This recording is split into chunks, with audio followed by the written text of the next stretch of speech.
अरब सालाना उन 17 मिनिस्ट्रीज, वफाकी मिनिस्ट्रीज पे खर्च होते हैं, बिला वजह खर्च होते हैं।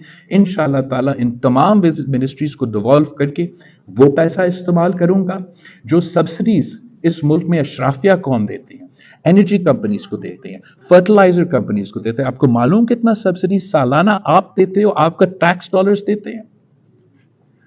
1500 अरब rupees every year.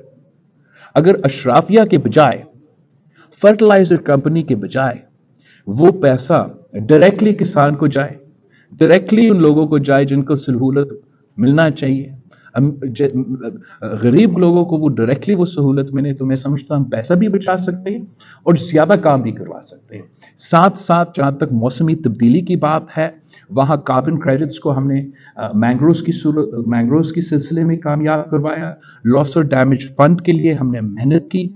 Foreign ministry जब मेरे पास था तो हमने पूरी दुनिया में ये जिद्दोजहद करवाया और एक क्लाइमेट के हवाले से, मौसमी तब्दीली के हवाले से बैरून मुल्क से मैं पैसा इकट्ठा करूंगा ताकि वो जो मौसमी तब्दीली के लिए हमने अपने आप को तैयार करना है, हमने अपने क्लाइमेट रेजिलिएंट हाउसिंग बनाना है, इंफ्रास्ट्रक्चर बनाना है, इरिगेशन का निज़ाम नया खड़ा करना है, छोटे डैम्स बनाने हैं, हमारा एग्रीकल्चर को शॉक रेजिस्टेंस बनाना है, चाहे वो सैलाब हो, चाहे वो ड्राउट हो। ये तमाम चीज़ें के लिए मेरे पास फंडिंग का प्लान है, मेरे पास आगे जाके रोड मैप का प्लान है। हम हवाई बातें नहीं करते, इंशाअल्लाह ताला ये काम हम करके दिखाएंगे।